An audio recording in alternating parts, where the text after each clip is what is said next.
as opiniões dos nossos telespectadores, o que fazer quando o condutor se envolve em um acidente com vítima e está dirigindo sob efeito de álcool. É você no Cidade. Meu nome é Rogério, moro em Florianópolis. Motorista embriagado ao volante que comete crime é crime inafiançável. Tem que responder preso. Deveria primeiro já ser preso e logo em seguida ter que pagar a indenização para a família. É isso que eu acho, porque essa pessoa bebe e está com intenção de matar. Matou com o carro, atropelou, veio a óbito. Tem que tirar a carteira de motorista dessas pessoas, sim. E outra, eles têm que pagar pelo erro cometido. Porque dizer que eu não matei porque quis não justifica. Meu nome é Liliane, moro em São Francisco do Sul. Não devia mais ter fiança para sair da cadeia, devia ir presa e não sair mais, e nunca mais poder dirigir, porque esse Brasil também é muito movido a dinheiro. Eu sou Ildete dos Santos, moro aqui em Itajaí. Tem umas pessoas que bebem, enchem a cara e dirigem carro sem carteira, principalmente fim de semana e feriados, o dia que não tem fiscalização. Para mim, a pessoa que bebe e dirige no trânsito devia pegar cadeia e não sair nunca mais, porque eles são bem irresponsáveis. E levar o carro ainda para o ferro velho e demolir tudo. Eu sou Fátima de Criciúma.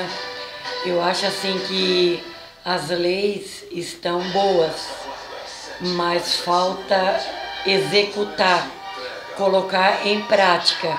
Qualquer motorista bêbado que for flagrado dirigindo bêbado deveria de pegar prisão sem ter a fiança para tirar pelo menos 6 meses para aprender a respeitar a vida do próximo. Meu nome é Estevam de Lages, Santa Catarina. O carro dele tem que ser leiloado e o dinheiro doado para a família da vítima ou para a vítima. E tem que acabar com esse negócio de dar privilégio para preso. Nunca morre o bêbado, morre sempre o quitação.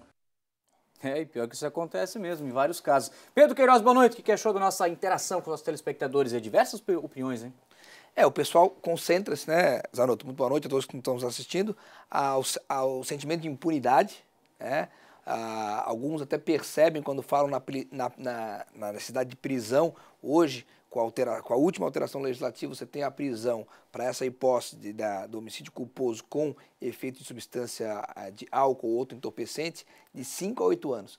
O legislador já fez esse aumento porque com 5 a 8 anos não é mais permitido, por essa questão acima de 4 anos, pena mínima, que o delegado possa ele fixar fiança. Por isso que até que a autoridade judicial, no caso o juiz, se manifeste, esse cidadão vai ficar recolhido, preso, até que o juiz arbitre uma fiança, que como nós defendemos aqui, não pode ser algo irrisório, que beire a impunidade, como defende o cidadão. Tem que ser algo, se não próximo aos 100 mil, que aquele cidadão pediu de multa, né, fosse de 50, 60, 70 mil, 2 vezes o valor do veículo, 4 vezes o valor do veículo. Alguns até sugerindo que esse dinheiro vá diretamente para a vítima, que é a mais atingida, ou a família, né?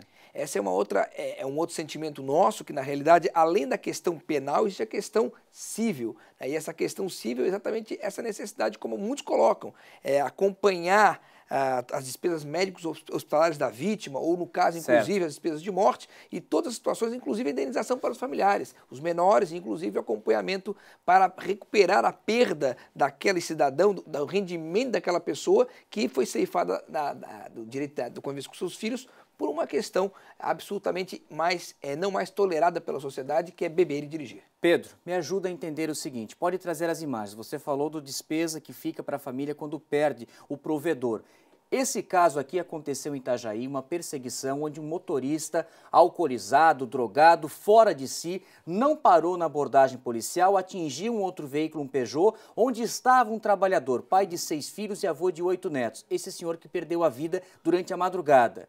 Nesse caso, o condutor foi para o hospital, porque não conseguiram nem controlar ele, nem fazer bafômetro, nada. Lá a guarnição ficou, levou para a delegacia ele foi para casa. Um bêbado, dirigindo de madrugada, que fugiu da polícia, nem preso foi. E nós tivemos um outro episódio, na última semana que passou, Para mim, uma fatalidade. Um motorista de um transporte escolar lá na pequena cidade de Caibi, extremo oeste do estado, que uma das alunas de 15 anos, ao desembarcar do micro-ônibus, pode trocar a imagem, aquele outro caso, ao desembarcar do micro-ônibus, a menina teria ficado com o casaco preso na porta e teria sido arrastada. Estou falando teria porque não tem as provas periciais ainda. Vamos esperar a conclusão do inquérito. Mas o motorista, o trabalhador que não estava bêbado, esse ficou preso, acusação homicídio culposo. Depois foi liberado. Mas chegou a ir à cadeia. Me explica, Pedro. Vamos lá. Primeiro, com base no que tu me contaste aqui, esse primeiro caso, houve, sem dúvida alguma, uma falha da autoridade policial, porque não é preciso fazer o bafômetro para se constatar a embriaguez. A delegada disse que não tinha nem o auto de flagrante que a PM não tinha feito. Então isso, a família e a sociedade e o Ministério Público vai agir no sentido de apurar a responsabilidade pela falta do dever funcional. Porque nesse caso, o que se esperava, o mínimo, é que se fizesse a coleta do sangue, para com a coleta do sangue, que é uma prova mais, a pericial mais forte, inclusive, do que o bafômetro, atestar a questão do estado de embriaguez e dali, do próprio hospital, ele deveria sim ser recolhido, tendo condições para isso, para fazer a fixação da fiança. Depois, caso pague a fiança, responder o processo em liberdade, que também demanda muita revolta da população em geral. Mas e no outro caso, Pedro? Você, eu, nosso telespectador que está acompanhando, me envolvo num acidente e infelizmente essa pessoa perdeu a vida. Eu vou preso por homicídio culposo? Veja, essa situação também foi agravada há 5 meses por uma alteração no Código Brasileiro de Trânsito, e esse é um ponto que começa a causar onde os bons pagam pelos maus, porque na figura, no caput do artigo 302, que é a questão do homicídio culposo, na primeira parte, independente de ter o uso de álcool, já houve o aumento da pena para 2 a 4 anos, que é agravada de 1/3 à metade por 4 hipóteses altamente factíveis de ocorrência. Por exemplo, pegar no acostamento ou numa faixa de pedestre, onde geralmente vai ocorrer a situação. No caso, ele era um trabalhador, no caso dele, motorista profissional, certo? Então, você está penalizando por culpa, como você falou, por uma extrema fatalidade e agravando a pena daquele que tem mais possibilidade de cometer por culpa, sem a vontade de cometer o crime, e esse agravamento de pena que pode contribuir, inclusive, para a necessidade de fixação de fiança e, portanto, talvez esse tempo de prisão que ele passou, num sentimento de absolutamente injustiça com relação ao cidadão do Mercedes que foi para casa sem sequer passar 1 segundo na frente da autoridade policial. A lei mudou em abril, certo? Isso. Não temos a conta de quantos acidentes envolvendo motoristas embriagados ocorreram de lá para cá. Pedro Queiroz, foi para chutar.